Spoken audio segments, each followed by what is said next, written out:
Hello, hello, Hidden Hermit here. How's it going? Okay, so today is Friday the 19th of April. The sun is in Aries at 29 degrees. The moon is in Libra at 27 degrees, which means we're 2 degrees off a full moon. In fact, we're about 4 hours away. But I wanted to do a random reading before the moon went void, of course, because otherwise I get all prickly and weird, and we don't want that now, do we? No, we don't. So it feels like I've been trying to make excuses for making random readings recently, which is a bit silly because I don't need an excuse. Surely, so just do it, right? But anyway, so the excuse today is it is indeed a full moon in Libra. The full moon, once it reaches totality, will be in Libra for literally, I don't know, it's just over an hour, I think, before she swaps over. But the important thing is it's the second full moon in Libra this year. There was one, well, the last full moon indeed was a Libra full moon. So it feels as if Libra has not been balanced at all, been very greedy. And yeah, anyway, let's find out who this random reading is for, shall we? So first of all, sun sign. Who's it going to be? You've got a 1 in 12 chance, really, haven't you? It's Scorpio. So sun in Scorpio and moon in... boom, Pisces. Whoa. Okay, so watery for a start. Sun in Scorpio. Ooh, sun in Scorpio, moon in Pisces. That's a potent combination, that is. If you identify with those, then I don't know, I'm sure you've got some really crazy stories to tell. So we're feeling watery on this lovely fiery backdrop. So yes, this should be very interesting. Now, this is not Cassandra, sadly. This is Delphi. She is my new Night Sun deck. Cassandra has gone walkabout. Poor Cassandra. Well, she's probably having the time of her life, no doubt. She's probably having an adventure. I think I know where she is, but it doesn't look like she's going to be making her way back to me anytime soon. So I've consecrated a new Night Sun deck because I can't really work without a Night Sun deck, really. So this is Delphi. This is the third reading she's ever done, the first random reading. She has, of course, been, well, she was consecrated about 5 hours ago. I've done a couple of spreads with her just to break her in, as it were. So technically, this is the first reading I'm going to do for somebody else, despite the fact I don't know who that somebody else is. And with 3 minutes of waffling, I think it's about time we got on with the reading, shall we? So, yes, she's been cleansed, consecrated, cleansed, shuffled off camera. I'm just doing it a little bit more, just so you know that I'm not scripting this, because scripts are rubbish, unless you're making a film. I don't know, I'm just waffling again. So anyway, sun in Scorpio, moon in Pisces. Is this reading for you?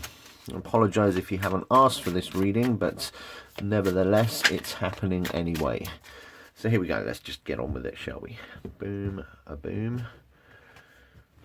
I'm feeling we should do that again, just for the drama. Same 5-card reading spread. Scorpio, this is what's going through your heart and mind at the moment. Here is a situation you will be currently facing. You are currently facing, or will be facing pretty soon. These are energies leading up to this situation. These are energies surrounding the situation as is. And this is a possible future outcome if you change nothing, or indeed energies surrounding the future situation. So there we go. Let's put Delphi under the black moonstone, because it's just sexy, really, isn't it? Scorpio, what is going through your heart and mind at the moment? Oh, it's the Knight of Wands. Lovely. We're going fiery. You've got a little bit of fire in your bum at the moment. You're feeling a lot of movement. And of course, Scorpio, despite being fixed water, does have a little bit of a fiery astrological element in there. Its an original planetary ruler is Mars, which is, you know, about as watery as a candle. I don't know. And its a superior governor, or its a latter day planetary ruler, is Pluto, which is also regarded as a fiery body, if you like. So here is the Knight of Wands, fire of fire. This is a guy that generally needs to calm down. Incredibly passionate, a lot of creativity going in there. A lot of movement, a lot of movements. That may very well contrast with that fixed water vibe. It might get in a little bit well with the Pisces vibe. Pisces likes a mutable water sign, so likes to be all over the place. So there's definitely movement and drive in your heart and mind at the moment, Scorpio.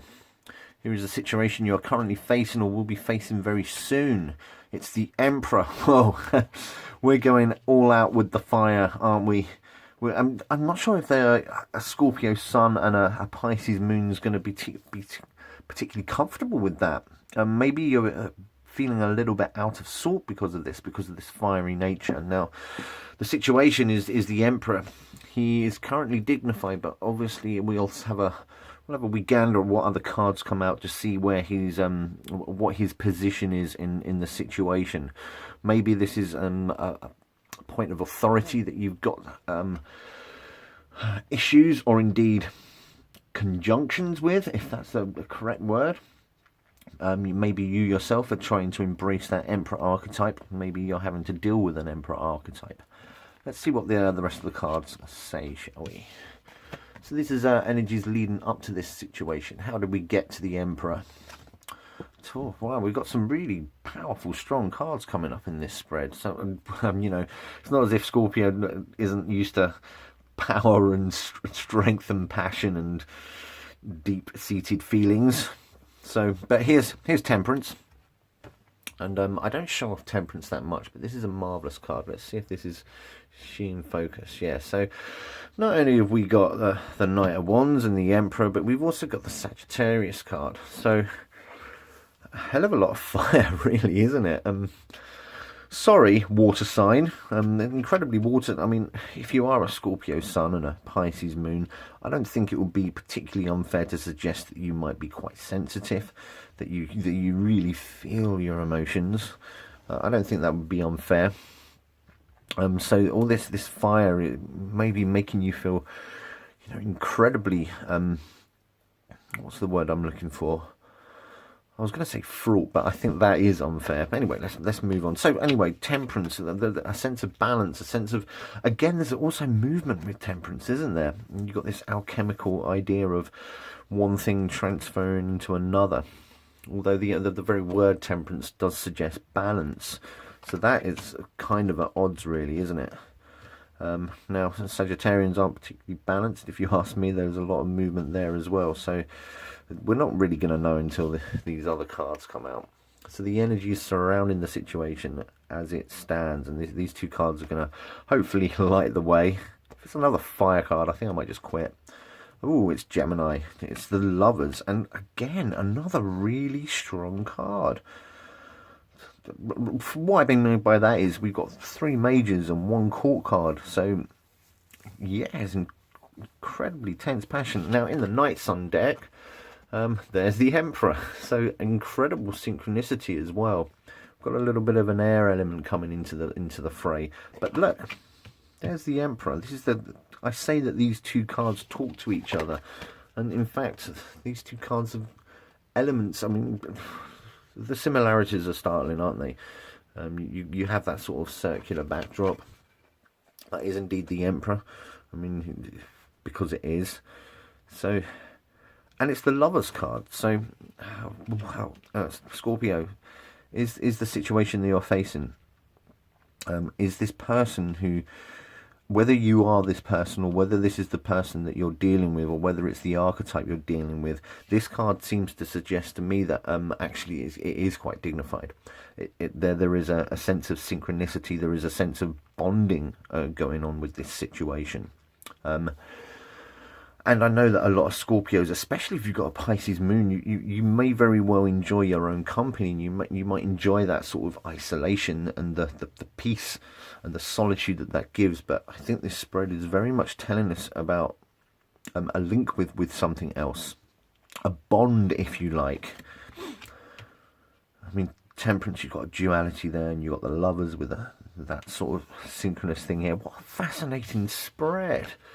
Full moon's bringing it all out, isn't it? Okay, so this is The potential future outcome if you change nothing are the energies surrounding the future, and it's the Four of Cups, Moon in Cancer. So the Four of Cups tells us, and I've already said that these are very strong cards. Of course, all the cards are strong in their own particular way, but this is interesting. The Four of Cups. This is about taking a rest, taking a break, and after this, it kind of makes sense. So the emotion and the passion's really stirred up in this spread. I'm really quite taken aback by this spread, to be perfectly honest.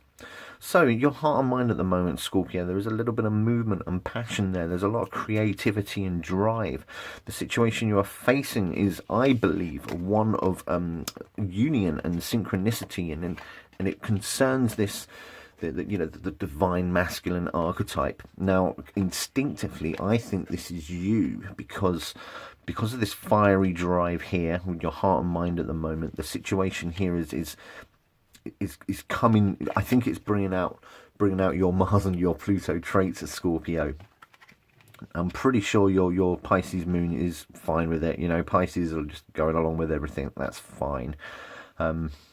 However, you're going to need your rest at some point.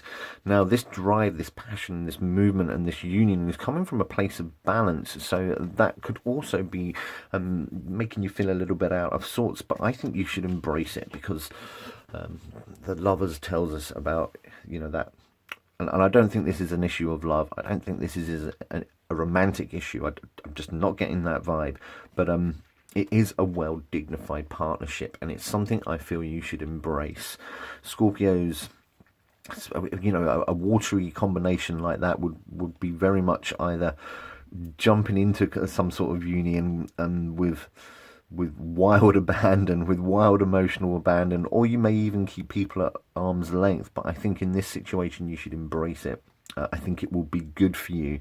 However, it will bring a sense of, look at how this woman is balancing those cups. It's going to give you the outcome that you desire, or that you need. I think that feels better, but you are going to need a little bit of rest afterwards. And yeah, you got the moon in Cancer here, so your Pisces moon is certainly going to want to just spend some time with themselves, I think. But crazy, what a crazy, interesting, sexy, tasty read. I'm gonna be thinking about this for a while. So yeah, it doesn't really help you, really, does it, Scorpio? I think the best message here is embrace that fiery nature of yourself, despite what your Pisces moon is telling you.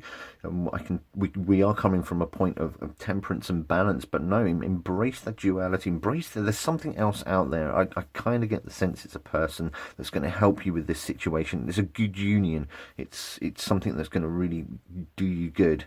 But you will need a little bit of rest afterwards, a little bit of alone time, I think. Not in a bad, shut myself out from the world kind of way, but yeah, you're going to need to withdraw a little bit, but you're going to be very comfortable doing that. It's going to make you quite happy. So there you go. What an amazing wee read. So thank you, Delphi. Well done, Delphi. In the meantime, if this makes any sense to you whatsoever, please leave a comment if you feel like it, if you are indeed a Scorpio. And I'll see you next time for, well, I don't know, Taurus is the next big milestone. That seems like a good reason. I am the Hidden Hermit. Thank you very much.